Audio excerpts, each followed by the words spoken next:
চৌঠা জুলাই 1902 সাল। বিবেকানন্দ ভোরে ঘুম থেকে ওঠেন।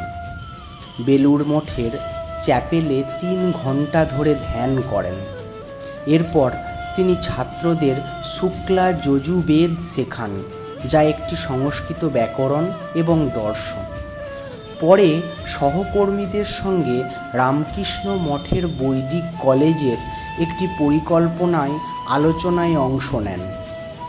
এরপর তিনি ভ্রাতা শিষ্য স্বামী প্রেমানন্দের সঙ্গে কিছুক্ষণ হাঁটেন। সন্ধ্যা হতেই তখন ঘড়ির কাঁটায় 7টা। স্বামীজি তার ঘরে ফিরলেন এবং সকলকে বললেন যেন তাকে বিরক্ত না করা হয়। প্রায় 2 ঘন্টা পর রাত 9:10 ধ্যানরত অবস্থায় তিনি রামকৃষ্ণ লোকে গমন করলেন। তার শিষ্যদের মতে বিবেকানন্দের মহাসমাধি ঘটেছিল। জয় ঠাকুর, জয় মা, জয় স্বামী।